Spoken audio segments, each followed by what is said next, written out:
Bonjour! Bonjour à toi, cher maître jus de melon. Bonjour cher Dimitri, merci de m'inviter sur ta chaîne une nouvelle fois. Et oui, et nous allons donc parler dans cette vidéo improbable d'un sujet très intéressant. Nous allons parler d'un film sorti en 1995, Jumanji, réalisé par Joe Johnston, c'est pas facile à prononcer. Voilà. Celui qui a fait Captain America, le premier film du MCU. Ouais, qui est peut-être... le premier Captain America du MCU. C'est ça, et d'ailleurs c'est peut-être le meilleur film du MCU avant Avengers, maintenant que j'y pense. Il est pas mal, il est pas mal. Il est sympa. Il y a un bon contexte historique et tout, c'est sympa. Voilà, donc moi j'y adhère absolument. Alors oui, j'ai ma petite feuille, excusez-moi, parce que je ne connais pas très bien les acteurs, mais j'ai découvert, et bien évidemment, l'un des acteurs préférés de Jus de Melon, tu vas confirmer évidemment, Robin Williams. Bravo, et pas Robin de Batman et Robin. Oui, pardon, excuse-moi. Ah oui, c'est un des acteurs de ma jeunesse avec Jim Carrey, j'ai grandi avec Robin Williams, à travers ce film, oui. Empire, Le Cercle des Poètes Disparus, et j'en passe. Oui, parce que moi je t'avoue que je vois très bien son visage, il ressemble d'ailleurs à Fred de C'est pas sorcier. Ah oui, un petit peu, un petit peu. Mais je pense l'avoir déjà vu dans un film, mais je suis incapable de trouver de savoir lequel, voire même plusieurs, c'est assez fou. Donc, oui, voilà, alors je vais peut-être recontextualiser un peu l'histoire. Déjà, oui, voilà, le synopsis de base, voilà. C'est donc en 1960... mince, j'ai bien retenu, hein.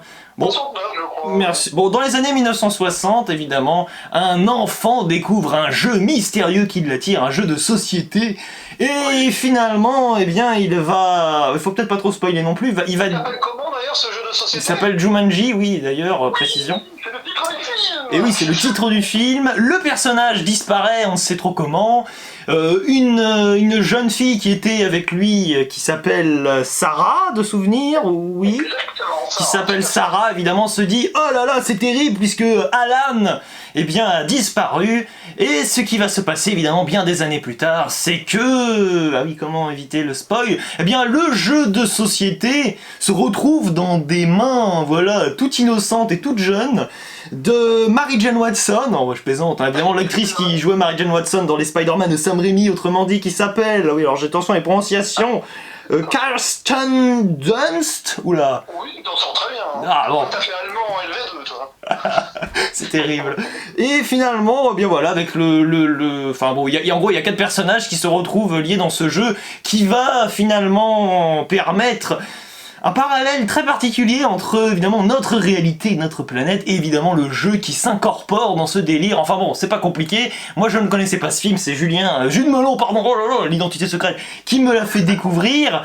Mais j'avais compris l'idée grâce à Jumanji Next Level, que j'étais allé voir au cinéma l'année dernière, donc j'avais déjà un peu compris l'idée, quoi. Voilà, bon. Alors c'est marrant parce que oui, contextualisons là-dessus, il y a eu 2 suites qui sont... Voilà, alors je te laisse en parler parce que moi je comprends pas trop là-dessus, ces histoires de suite. Quelque part, techniquement, ça se passe dans le même univers, donc c'est des suites, mais des années après, on fait vaguement référence aux personnages de ce premier film, tout simplement. Mais c'est pas une suite avec les acteurs qui reviennent. De toute façon, malheureusement, Robin Williams s'étant suicidé il y a 6 ans, voilà, il n'est plus parmi nous. Donc ça d'accord, je savais même pas, moi, c'est pour... D'accord. Okay. Non mais bon, alors, par contre, ce qui est intéressant là, c'est que dans les nouveaux Jumanji, c'est plutôt les personnages qui sont transformés en avatar et qui vont dans le jeu. Là, c'est un peu le jeu qui vient à notre réalité. Voilà, c'est ça qui c'est un peu en écho, les deux films récemment sortis et ce premier film-là sont un petit peu en écho. Voilà. D'accord, alors qu'as-tu pensé de ce film? Voilà, on va se concentrer sur le premier du nom, sur ce film, dis-nous tout. Alors bon, je l'ai découvert sur Canal+, à l'époque, je vais avoir 16 ans. Oui. Et, 15-16 ans, je sais ça pas. Date alors. Ça date, mais c'est un film de nostalgie pure. Quand j'ai découvert ce film-là, j'étais à fond. C'est de l'aventure familiale, très typé années 90. C'est vrai, quand je l'avoue, en revoyant, je me dis quand même, ça a beaucoup mal vieilli dans certains points. Ça se sent. Surtout les effets spéciaux sont quand même un peu... Oh oui, c'est horrible. Voilà. Alors oui, par rapport à un Jurassic Park sorti 2 ans avant, c'est quand même très cheap, un peu kitsch, mais bon, voilà. Ça a été fait avec des moyens... Et oui. On va dire 4 limités. C'est ça, oui. Outre outre les effets spéciaux, en fait, ça rend le film très enfantin, je trouve. C'est pas un film très sérieux sur le visuel. Et oui, c'est marrant que tu dis ça parce que je suis mort de rire en plus. Mais oui, non, mais, et pourtant, je trouve que c'est un excellent film d'aventure, et même un petit peu d'angoisse pour les plus jeunes. Évidemment, un adulte qui va découvrir ça, par exemple, va trouver ça peut-être correct, mais pas être trop dedans. Par contre, tu fais découvrir ça à je sais pas, quelqu'un qui a 10-15 ans, je pense qu'il peut être à fond dedans. Après, ça dépend aussi. Mais moi, j'aime bien parce que l'aventure est là. Les personnages sont à fond dans le jeu, et d'ailleurs, voilà, nous aussi, on se prend en jeu.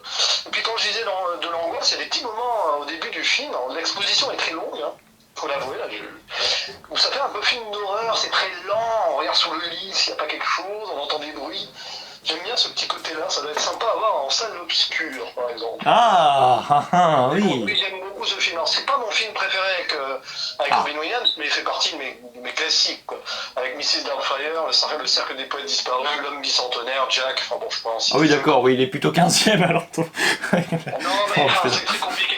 Robin Williams, je vois dans un film, déjà à travers son regard et son jeu d'enfant-adulte, ou d'adulte-enfant, oui. il est parfait. Et justement, là, il joue un adulte-enfant, puisqu'il est resté enfant, grosso modo, même en grandissant dans la jungle. C'est ça, c'est un peu Shazam, hein. Pardon ? C'est un peu Shazam dans l'esprit. Oui, bah oui, c'est ça, c'est marrant parce que c'est ça. Toi qui adoré Shazam en plus, c'est fantastique. C'est drôle parce qu'il a joué dans un autre film qui s'appelle Jack, je l'ai dit, où il a 10 ans, mais dans le corps d'un adulte de 40 ans, donc voilà, il avait toujours ce genre de... Oui, je comprends. Ouais, ça sent, c'est vrai que c'est un grand gamin, comme tu dis. Hein. Ah, c'est un grand gamin, oui. Absolument. Par contre, quand tu regardes dans ses yeux, tu vois que c'est quelqu'un qui était très profond, qui avait une détresse dans les yeux. C'est vrai, un acteur, oui. Voilà, c'est un acteur entier.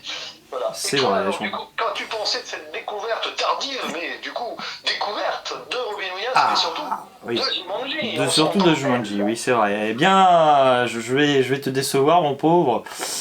J'ai pas aimé le film, hein, malheureusement. J'ai pas adhéré du tout. Par moments, je me suis quand même dit c'est quand même fantastique, c'est quand même incroyable, disons, d'avoir un tel jeu à disposition, d'avoir de telles, à la base de telles propositions, mais qui sont sans cesse conclues par des enfin, c'est même pas des facilités, mais c'est qu'à la fin, les fameuses règles du jeu qui déjà à la base ne te sont pas spécialement expliquées, je vais m'en sortir.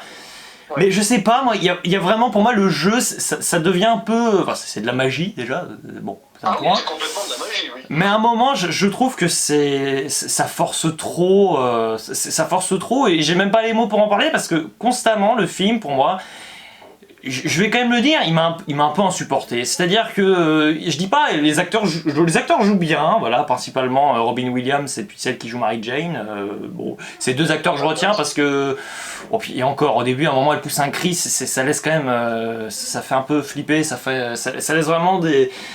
Je sais pas, ça laisse le film en suspens, c'est-à-dire que là, franchement, je l'ai fini il y a 20 minutes, mais je suis vraiment embêté, c'est-à-dire je trouve que le film n'a pas vraiment de qualité, il a du potentiel, mais ça suffit pas, quoi. Franchement, je suis resté à côté, et franchement, j'ai trouvé que le film vraiment, j'avais été réceptif à ses idées, à ses propositions, dans ces 2 dernières minutes.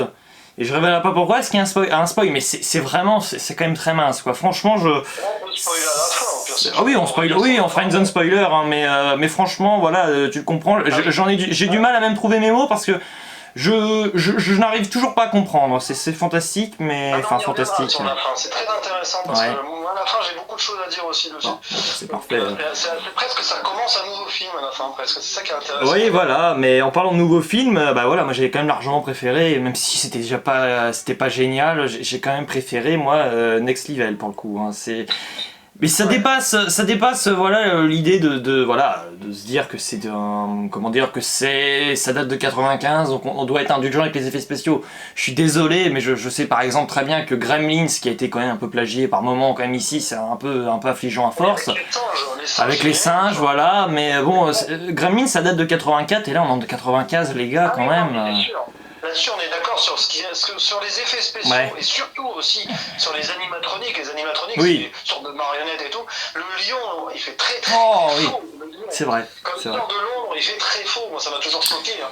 C'est limite une peluche. Bon, après, limite, le CGI du lion, c'est mieux réussi. Oui, mais c'est le moins pire à mon sens, quoi. Hein. Ah oui, c'est moins pire parce que les singes, bon, voilà. Je pense, Ouais. je sais pas pourquoi, bon, ils avaient les moyens de faire mieux en CGI, clairement. Oui. Ça a été fait mieux donc avant. Je pense que c'est volontaire pour rendre le côté enfantin un petit peu burlesque, loufoque. Absolument. Avec les singes, quoi, tu vois. Oui, les oui. singes, ils sont là en comic relief, quoi, donc. C'est ça. C'est ça. C'est un film qui marche un peu sur le côté très enfantin. C'est un film très enfantin, je m'en dis. Oui, je te comprends, mais je sais l'être, il n'y a pas de problème là-dessus. Mais tu vois, on parle des... Oui, non, mais tu vois, on parle des effets spéciaux, mais enfin des effets visuels. Mais le problème, c'est que j'ai l'impression que ce film, il est un peu tiraillé, en effet, avec un côté très artisanal, évidemment, qu'on peut retrouver même dans Les Dents de la Mer. Par exemple, voilà, c'est un film que j'ai vu récemment, c'est un exemple. On voit bien que c'est complètement faux. Mais malgré tout, il y a quand même, tu le dis, il y a une sorte d'angoisse, parce que même si on sait que c'est faux, la réalisation est là pour te rappeler, te prouver que tu peux te sentir vraiment investi et être à l'intérieur du film, c'est ça, y être intégré. Plus récemment, évidemment, voilà, on a quand même des effets visuels qui sont assez révolutionnaires. Mais lui, finalement, t'as l'impression qu'il est un peu... en 95, c'est un peu ça, il arrive un peu à la même époque, même période que Toy Story 1, tu vois, qui en termes d'animation commence à proposer vraiment quelque chose, qui est un aboutissement, évidemment, qui est la passerelle pour maintenant tous les films d'animation qu'on connaît. Et le film, il est un peu tiraillé, c'est-à-dire que oui, il est tiraillé à la fois par un côté adulte, un côté enfantin, mais de par les effets spéciaux, pour moi, c'est clairement pas... C'est juste que c'est pas maîtrisé, mais après, les effets spéciaux, j'en fais pas non plus... j'ai pas fait une fixette dessus non plus, hein, spécialement, c'est pas ça. Mais je trouve que, franchement, ça rend le film très ringard, et pour moi, c'est un nanar, mais t'as des personnages qui se prennent au sérieux systématiquement. Ça me bloque. C'est marrant parce que tu parles d'animation et tout. En gros, tu aurais imaginé ce film en film d'animation, peut-être? Presque, oui, c'est vrai. Non, mais c'est vrai, hein. Tu sais que juste après, il y a eu une série animée.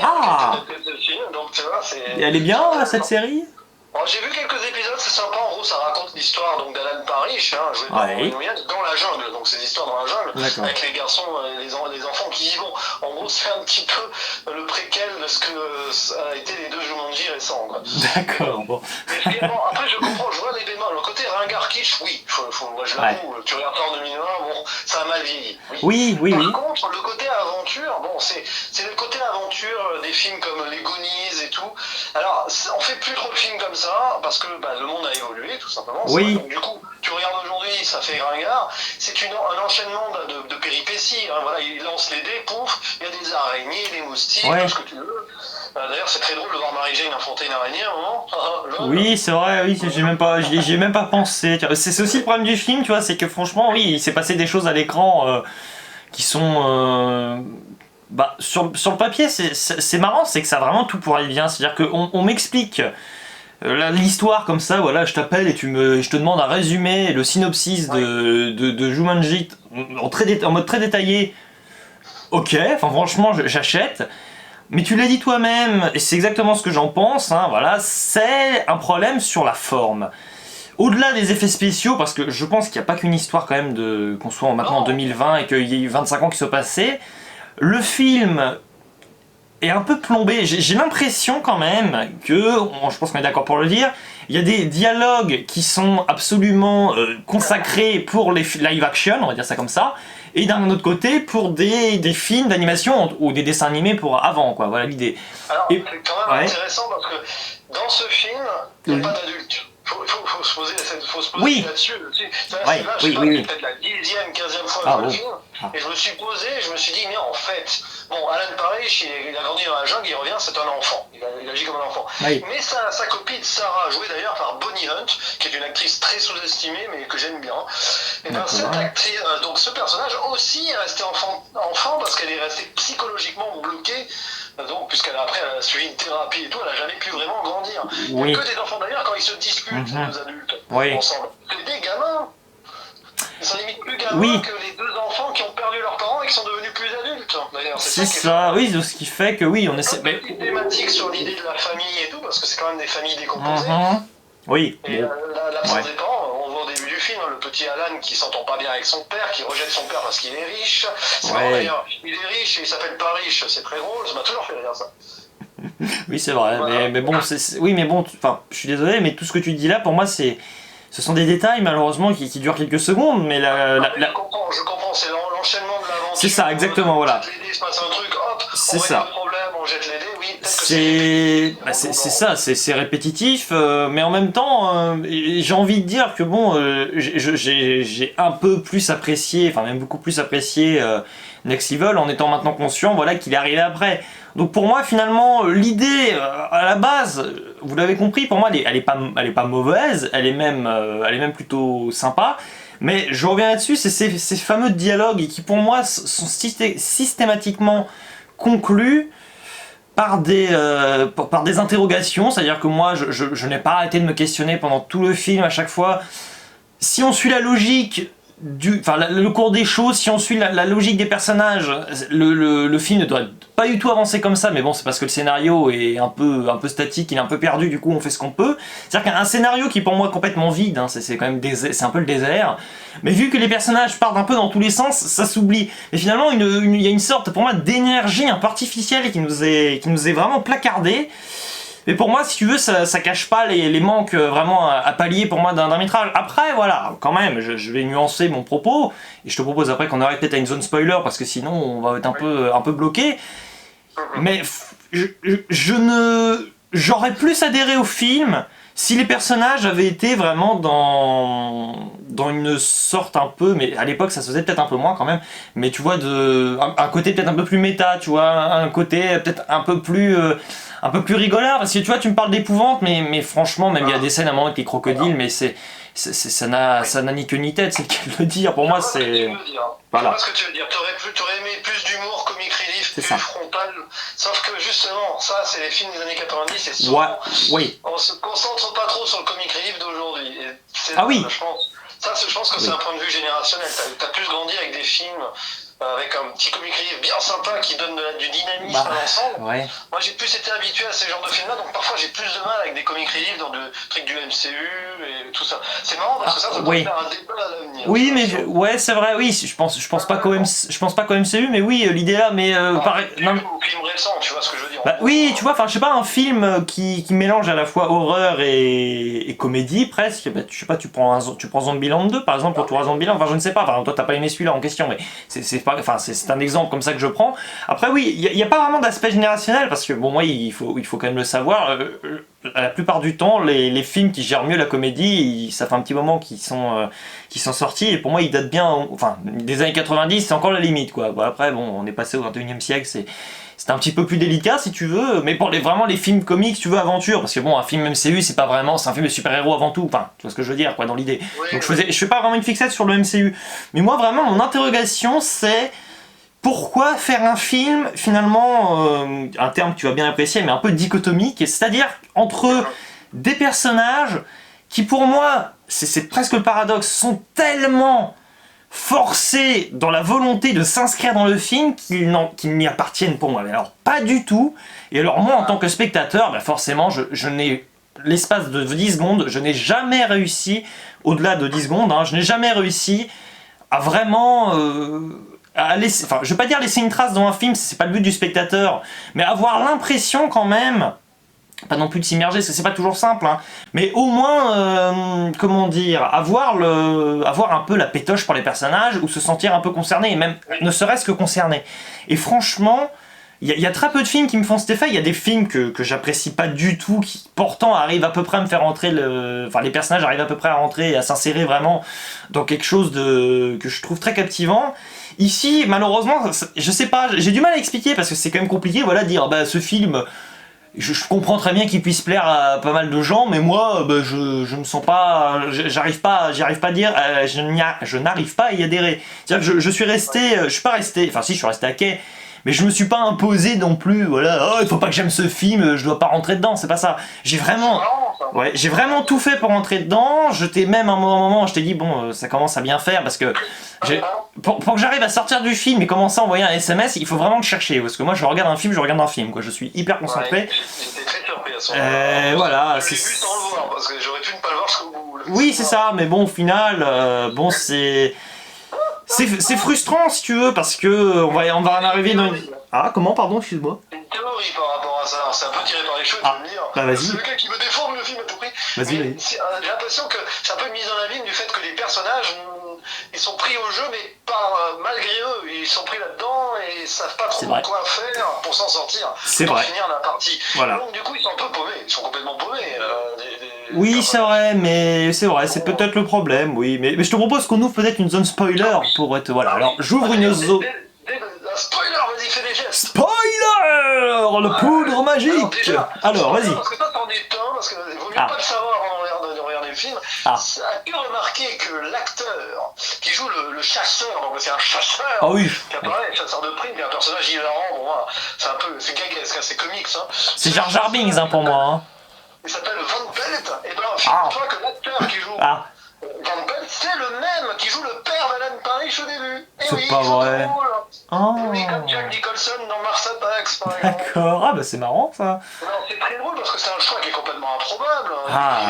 Oui, je comprends mieux. Ça a été expliqué, c'est pour. En gros, Van Pelt, c'est la grande peur d'Alan Parrish, c'est ce chasseur de primes qui représente la peur de son père quand il était dans la vraie vie. D'accord. Alors je comprends mieux justement ce que tu dis parce que j'ai quand même trouvé justement ce personnage du chasseur horrible. Oui, mais c'est le père, c'est la dimension de la peur improbable du fils perdu. Oui, mais le problème c'est que quand avec un personnage, à la fois je trouve que l'acteur n'est clairement pas dedans parce que c'est pas son registre du tout, ça se sent. Autant le père joue pas mal, hein.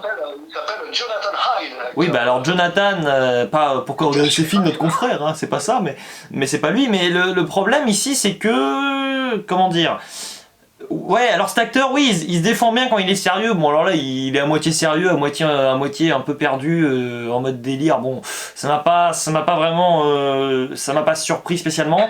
Il y a une gestion de l'espace avec ce personnage, mais qui est ridicule. C'est que du comics, c'est vraiment du comics, c'est du burlesque le personnage du chasseur. Ouais, mais pour moi, il y a trop d'enjeux potentiellement, alors un peu dramatiques du dimanche, mais c'est complètement ça qui sont systématiquement rappelés. Non mais c'est ça, c'est le film, il est coincé, il a le derrière entre deux chaises, voire trois, parce que par moment, c'est ça, c'est... Bah si, c'est-à-dire, non mais ça se veut drôle, ça se veut émouvant, ça se veut vraiment triste, ça se veut, ah ouais, on va changer la réalité, enfin pas la réalité, mais si complètement, on se la joue retour vers le futur, ouh là là là là. À un moment, moi je n'y comprends plus rien, le principe du jeu, pour moi il est impigeable. Ah oui, alors les dés, il faut jouer sur le truc, ah bah oui, voilà, à la fin qu'est-ce qui se passe, je jette les dés à côté. Ouais non mais je jette les dés à côté, oh bah c'est pas grave, ça a marché quand même, non mais bon voilà. Bon à la rigueur les ralentis sont bien, c'est-à-dire que la fin là quand ils sont, bon t'as le mince, bon j'ai plus son nom là, comment il s'appelle le méchant, le méchant, le chasseur, voilà bon on l'appelait comme ça, le chasseur, après l'Huntress dans Birds of Prey, le chasseur, oui voilà, donc le chasseur qui tire sur les deux personnages, et bon voilà à la rigueur t'as un beau ralenti, mais bon c'est... Je sais pas. C'est un peu un rêve. En fait, à la fin, on a l'impression que c'est un rêve. Oui. Ce qui est intéressant, d'ailleurs, le personnage de Van Pelt, au passage, il sert pour faire une grosse critique, c'est gratuit, hein, sur les armes à feu aux États-Unis. On voit qu'il peut acheter une arme à feu, une arme d'assaut tranquille, avec de l'argent. Ouais. Ça, c'est les États-Unis, hein, mais bon. Oui, mais t'as raison, à la fin, ça fait c'est comme un rêve. C'est onirique, hein, complètement. Tout le monde est inspiré par le jeu, et eux, ils reviennent. Ouais. Et une fois que le jeu est terminé, ça revient avant que le jeu ait commencé, puisque tous les effets du jeu s'estompent quand la partie s'arrête. Donc, ils reviennent en arrière là où ils ont commencé la partie. Oui. Et alors, le truc qui n'est pas logique, je suis d'accord, mais qui se rappelle, normalement, il ne devrait pas se rappeler. Ah tiens, on fait quoi là? Oui, ouais. Mais c'est pas ça qui me dérange, tu veux, c'est que le film, à la rigueur, c'était un peu l'une de ses qualités à la base. Sur le papier, le film, voilà, comme tu le dis toi-même, il y a plein d'orphelins.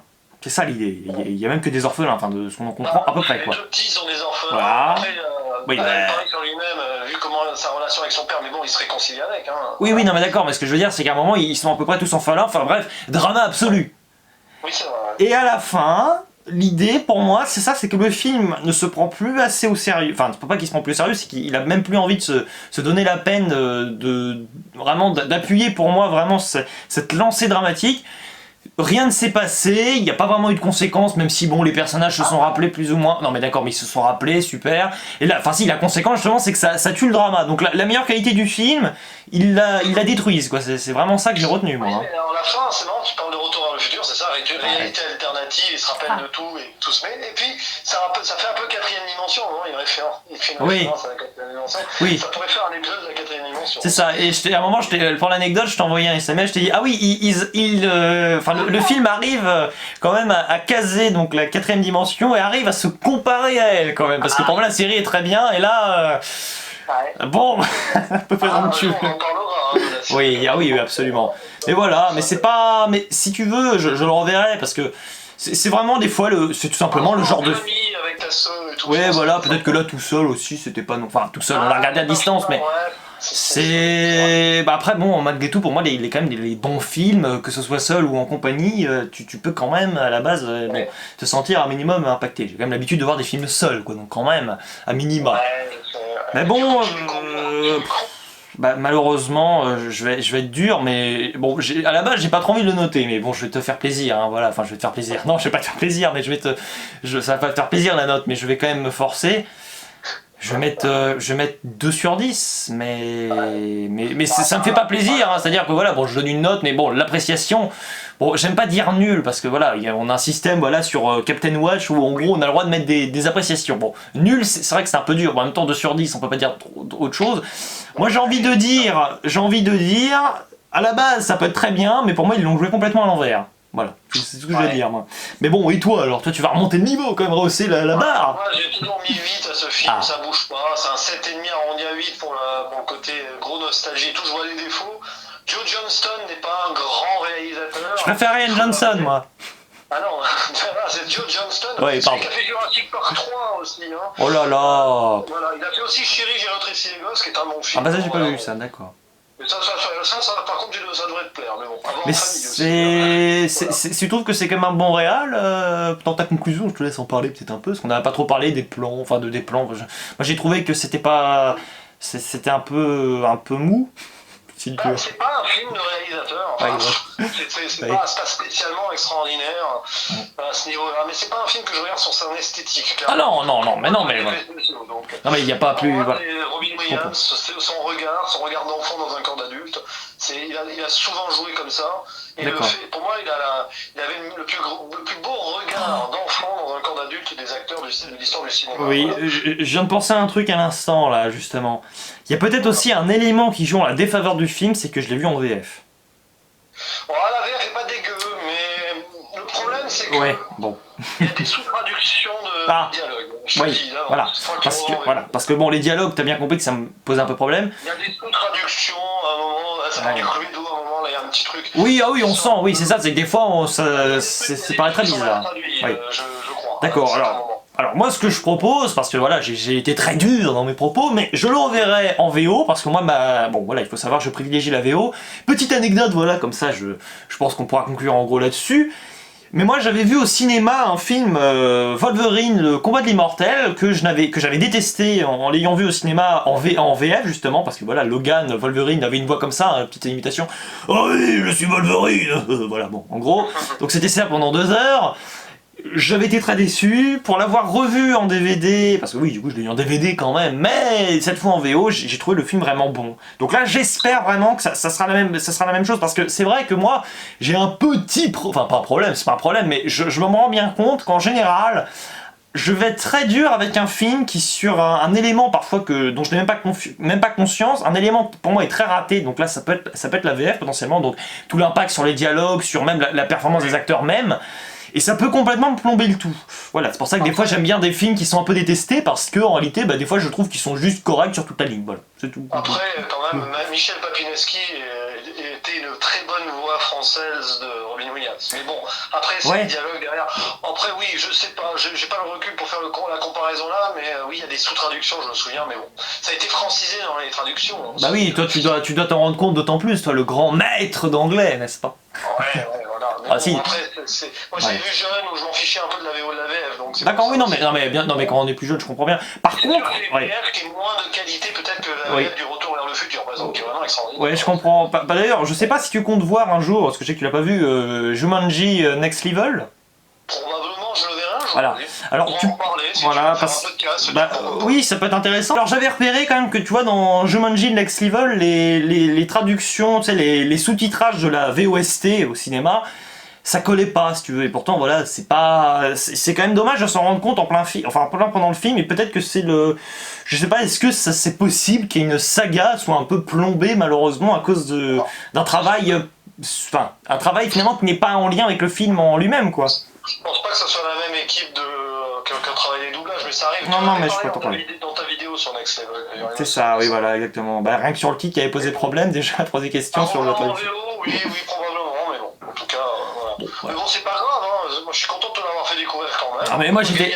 Voilà, et j'étais quand même content de le découvrir, parce que voilà, tout film est intéressant à découvrir, mis à part le Lion cette année qui a été. Bon, voilà. Il y avait le Lion dans. Ah oui, j'ai oublié de préciser, mais alors à un moment, j'ai vu Danny Boone en Lion, voilà, parce qu'il faut savoir que Danny Boone est sorti dans un film horrible cette année, Le Lion, qu'on a critiqué avec Nico Ciné et Jude Melon, et là à un moment, le type c'est le Lion, quoi. En plus, il cabotine à fond, c'est terrible. C'est drôle, hein. Bon, après voilà, j'avoue que des fois je me suis un peu tapé des barres, parce que je me suis dit, c'est tellement ridicule, mais voilà, ça rejoint l'aspect un peu nanar du propos. C'est bizarre, j'ai l'impression que c'était un peu Arthur et les Minimoys 3, mais en décapité, quoi. C'est un peu ça. Bon, voilà. Voilà, vive Luc Besson, et c'est hors sujet. Je pensais pas qu'on arriverait à caser Luc Besson quand même à un moment. Mais écoutez, voilà, ce n'est pas grave. Donc écoutez, mes chers amis, il ne nous reste plus qu'à vous dire bien, que nous avons passé un excellent moment en compagnie de Jude Melon dans la 4e dimension. Ainsi donc, voilà, merci. Et enfin donc, j'aimerais quand même pour conclure vous expliquer comment, eh bien oui, par la magie et le hasard, eh bien Jude Melon vous aura dit au revoir dans la 4e dimension. Je te laisse le mot de la fin. Attention, je vous dis à la prochaine. Ah.